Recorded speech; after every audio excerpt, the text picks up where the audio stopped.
हाँ बेटा देखिए, अपने क्वेश्चन नंबर 6 तक कर लिए थे। आज क्वेश्चन नंबर 7 है, 7 का प्रश्न क्या है, पढ़िए क्वेश्चन को। यह ज्ञात है कि महाविद्यालय के छात्रों में से 60% छात्रावास में रहते हैं और 40% छात्रावास में नहीं रहते हैं। पूर्ववर्ती वर्ष के परिणाम सूचित करते हैं कि छात्रावास में रहने वाले छात्रों में 30% और छात्रावास में न रहने वाले छात्रों में 20% छात्रों ने ए ग्रेड लिया है। तो वर्ष के अंत में महाविद्यालय के एक छात्र को यादृच्छा चुना गया और यह पाया गया कि उसने ग्रेड ए मिला है। इस बात की क्या प्रायिकता है कि वह छात्रावास में रहने वाला है। देखिए बेटा, आपको ये बोला गया इस क्वेश्चन में कि एक विद्यालय है, उसके 60% विद्यार्थी छात्रावास में रहते थे और 40% विद्यार्थी छात्रावास में नहीं रहते थे। अब आपको ये कहा गया है कि उन्हें जो छात्रावास में रहने वाले और न रहने वाले विद्यार्थी हैं, उनमें से 30% छात्र ऐसे थे वो छात्रावास में रहते हुए उन्होंने ग्रेड ए लिया और 20% छात्र ऐसे थे जो छात्रावास में ना रहते हुए उन्होंने ग्रेड ए लिया। तो अपन घटना मानेंगे कि छात्रावास में रहने वाले छात्र की घटना E1 और छात्रावास में ना रहने वाले छात्र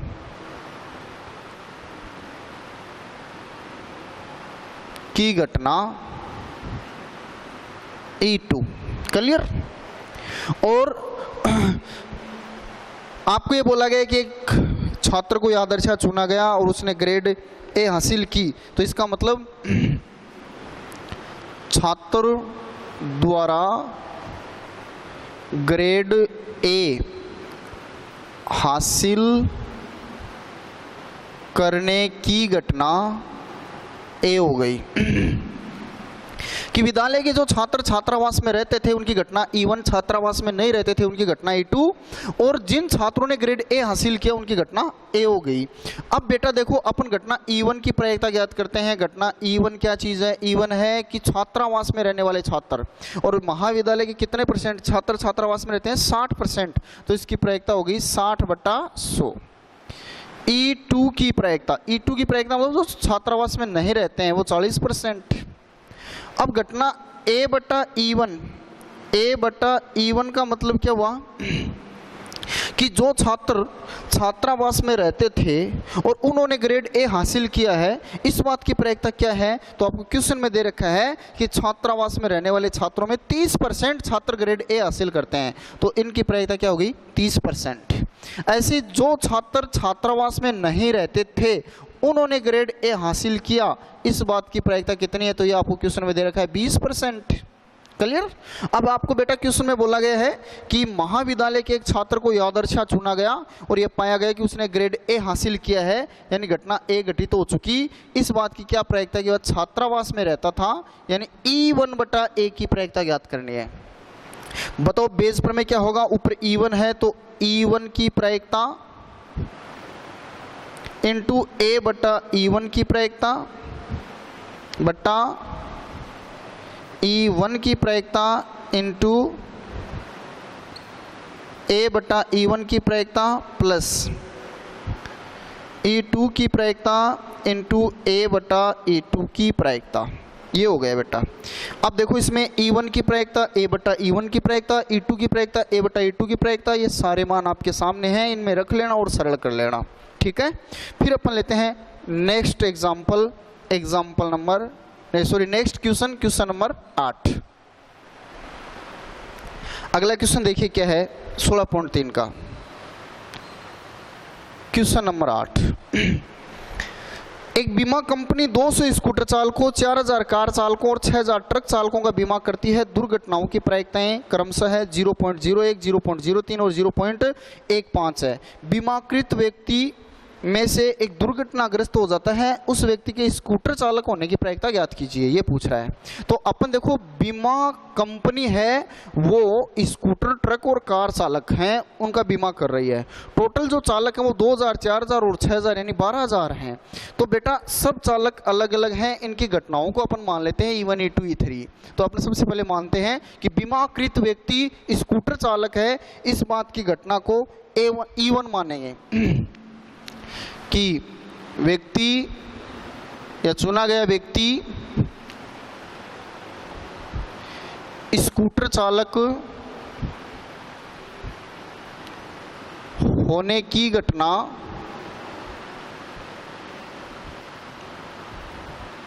E1, चुना गया व्यक्ति कार चालक होने की घटना E2 और व्यक्ति के ट्रक चालक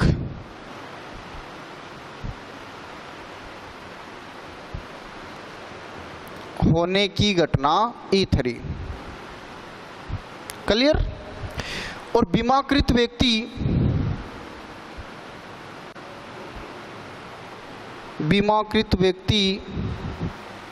के दुर्घटनाग्रस्त होने की घटना ये ए हो गई। क्लियर? सबसे पहले अपन E1 की प्रायिकता ज्ञात करते हैं। E1 क्या चीज़ है? स्कूटर चालक होने की घटना। स्कूटर चालक अपने पास क्वेश्चन में टोटल है 2000 और कुल जो चालक हैं वो है 12000। इसको जब अपन सरल करेंगे तो 1/6 आएगा। फिर E2 की प्रायिकता, E2 घटना क्या है? कार चालक होने की, और कार चालक हैं वो अपने पास है 4000। टोटल ड्राइवर है, टोटल जो चालक है वो 12000। इसको अपन सरल करेंगे तो इसका आंसर 1/3 आएगा। ऐसे ही E3 की प्रायिकता, E3 का मतलब ट्रक चालक होने की प्रायिकता, और वो है 6000, टोटल 12000। इसको सरल करेंगे तो आंसर आएगा 1/2। क्लियर? A/E1 की प्रायिकता, A/E1 का मतलब है कि चुना गया व्यक्ति एक स्कूटर चालक है, चुना गया व्यक्ति स्कूटर चालक है तो उसके दुर्घटनाग्रस्त होने की प्रायिकता, और यह आपको क्वेश्चन में दे रखी है 0.01। क्लियर? फिर A/E2 की प्रायिकता, A/E2 का मतलब है चुना गया व्यक्ति कार चालक है, उसके दुर्घटनाग्रस्त होने की प्रायिकता, और ये आपको क्वेश्चन में दे रखी है बेटा 0.03।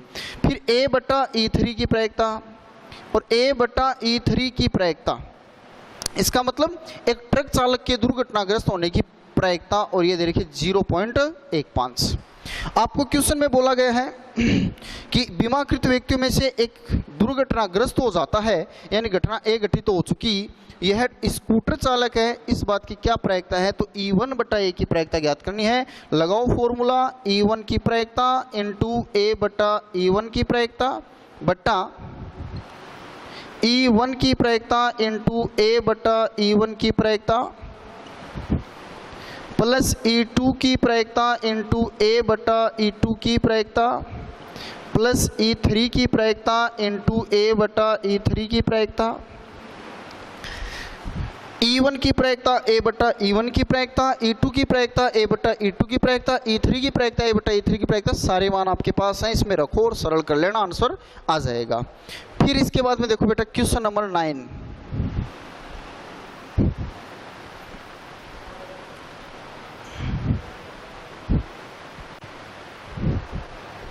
क्वेश्चन नंबर 9 देखिए क्या है। एक बहुविकल्पी प्रश्न का उत्तर देने में एक विद्यार्थी या तो प्रश्न का उत्तर जानता है या वह अनुमान लगाता है। देखो ये पूरा गेम दो ही बातों पे डिपेंड है कि किसी विद्यार्थी को प्रश्न पूछा गया है, या तो वो उसका आंसर जानता है या वो अनुमान लगाता है। तो अपन लिखेंगे कि विद्यार्थी द्वारा प्रश्न का उत्तर जानने की घटना E1, विद्यार्थी द्वारा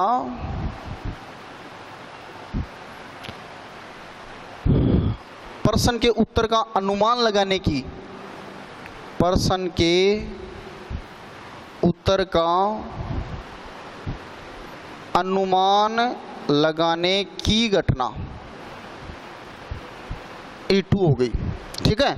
और प्रश्न का उत्तर सही देना, प्रश्न का उत्तर सही देने की घटना, ये अपने ए मान ली। क्लियर। सबसे पहले अपन ज्ञात करते हैं घटना E1 की प्रायिकता। E1 क्या चीज है कि विद्यार्थी प्रश्न का उत्तर जानता है, और इसकी प्रायिकता आपको दे रखी है 3/4 प्रश्न में। E2 की प्रायिकता यानी उसने अनुमान लगाया, इसकी प्रायिकता आपको दे रखी है 1/4। क्लियर।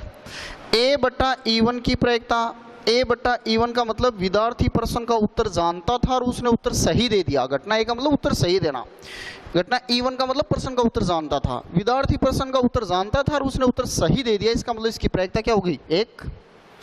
A/E2 की प्रायिकता यानी विद्यार्थी प्रश्न का उत्तर मतलब अनुमान लगा के दिया, उसने प्रश्न का उत्तर अनुमान लगा के दिया और उसका उत्तर सही दे दिया उसने, इसका मतलब अनुमान लगा के उत्तर सही दिया, इसकी प्रायिकता 1/4 दे रखी है आपको क्वेश्चन में। लास्ट में आपको पूछा है कि विद्यार्थी ने प्रश्न का उत्तर सही दिया है, इस बात की क्या प्रायिकता है कि वह प्रश्न का उत्तर जानता था, यानी E1/A की प्रायिकता ज्ञात करनी है। फॉर्मूला यूज कर लो, E1 की प्रायिकता इंटू A/E1 की प्रायिकता बट्टा E1 की प्रायिकता इंटू A/E1 की प्रायिकता प्लस E2 की प्रायिकता इंटू A/E2 की प्रायिकता। क्लियर।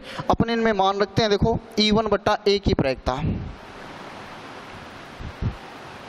बराबर E1 की प्रायिकता आपको दे रखी है 3/4 गुणा A/E1 की प्रायिकता 1/4, सॉरी A/E1 की प्रायिकता 1 बट्टा E1 की प्रायिकता 3/4 A/E1 की प्रायिकता 1 प्लस E2 की प्रायिकता 1/4 गुणा A/E2 की प्रायिकता भी 1/4। ये सारे मान मैंने इसमें रख लिए, इसको सरल कर लेते हैं। कीजिए 3/4 बट्टा यहाँ आएगा 3/4 प्लस 1/16, ऊपर तो है 3/4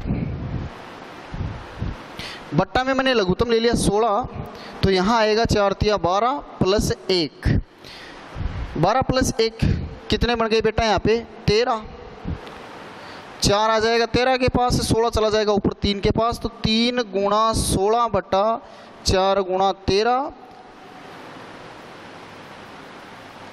ये 16 4 से 4 बार कैंसिल, 4 को 3 से गुणा करोगे 12/13, ये आपका आंसर आ गया।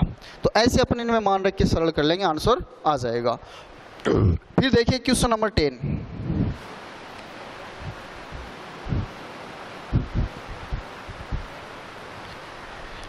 क्वेश्चन नंबर 10,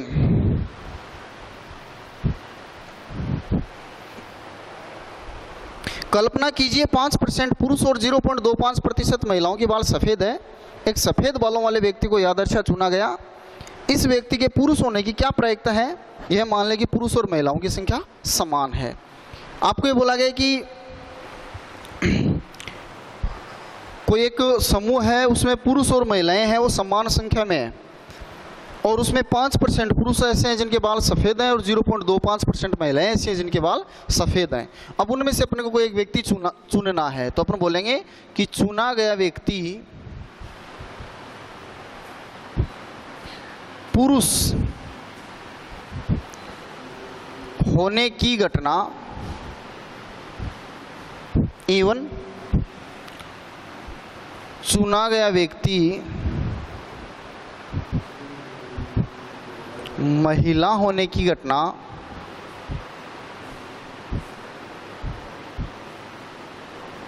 E2, ठीक है। और चुने गए व्यक्ति के बाल सफ़ेद होने की, चुने गए व्यक्ति के बाल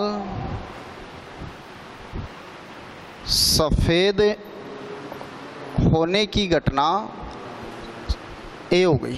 क्लियर। मैं ये कहूं कि घटना E1 की प्रायिकता क्या है, तो E1 क्या चीज़ है? पुरुष होना, और महिला और पुरुष समान संख्या में है, तो पुरुष होने की प्रायिकता 1/2 और महिला होने की प्रायिकता 1/2, दोनों आधे आधे हैं। अब मैं ये कहूं कि A/E1 की प्रायिकता, A/E1 का मतलब ये हुआ बेटा कि जो व्यक्ति आपने चुना है वो पुरुष है और इसके बाल सफ़ेद हैं, इसकी प्रायिकता क्या होगी? तो मतलब पुरुष के बाल सफ़ेद होने की प्रायिकता 5%, पुरुषों के बाल सफ़ेद हैं तो 5/100। और फिर आपको पूछा जाए कि A/E2 की प्रायिकता। A/E2 का मतलब आपने जो व्यक्ति चुना वो एक महिला है और उसके बाल सफ़ेद हैं, इसकी प्रायिकता 0.25%। अब आपसे पूछा गया है कि आपने एक सफ़ेद बाल वाला व्यक्ति चुना, उसके पुरुष होने की प्रायिकता क्या है, यानी E1/A की प्रायिकता आपको ज्ञात करनी है। तो बोलिए इसका फॉर्मूला क्या होगा? E1 की प्रायिकता इंटू A/E1 की प्रायिकता बट्टा E2 की प्रायिकता E1 की प्रायिकता इंटू A/E1 की प्रायिकता प्लस E2 की प्रायिकता इंटू A/E2 की प्रायिकता। क्लियर? ये हो जाएगा। इसमें ये मान रख लेंगे और सरल कर लेंगे, आंसर आ जाएगा। इसके बाद में देखो 11 का जो क्वेश्चन है वो आप इजी वे में कर सकते हो, कहीं कोई प्रॉब्लम वाली बात नहीं है कि दो दल एक निगम के निदेशन मंडल में स्थान पाने की प्रतिस्पर्धा में है। पहले तथा दूसरे दल के जीतने की प्रायिकताएं 0.6 और 0.4 है। तो अपन घटना E1 तो मान लेंगे कि प्रथम दल के जीतने की घटना और E2 मान लेंगे दूसरे दल के जीतने की घटना। तो E1 और E2 दोनों की प्रायिकता आपको 0.6 और 0.4 दे रखी है। फिर आपको बोला गया कि इसके अतिरिक्त यदि पहला दल जीतता है तो एक नए उत्पाद के प्रारंभ होने की प्रायिकता 0.7 है और दूसरा दल जीतता है तो नए उत्पाद के प्रारंभ होने की प्रायिकता 0.3 है। तो नए उत्पाद के प्रारंभ होने की घटना ए मान लेंगे। तो A/E1 की प्रायिकता 0.7 और A/E2 की प्रायिकता 0.3 दे रखी है। इसकी प्रायिकता ज्ञात कीजिए कि नया उत्पादन दूसरे दल द्वारा प्रारंभ किया गया, यानी E2/A की प्रायिकता ज्ञात करनी है। फॉर्मूला यूज कर लेंगे, E2 की प्रायिकता इंटू A/E2 की प्रायिकता बटा E1 की प्रायिकता इंटू A/E1 की प्रायिकता प्लस E2 की प्रायिकता इंटू A/E2 की प्रायिकता। क्वेश्चन नंबर 12, 13, 14 ये अपन नेक्स्ट क्लास में देखेंगे। थैंक यू बेटा, प्रैक्टिस करते रहना।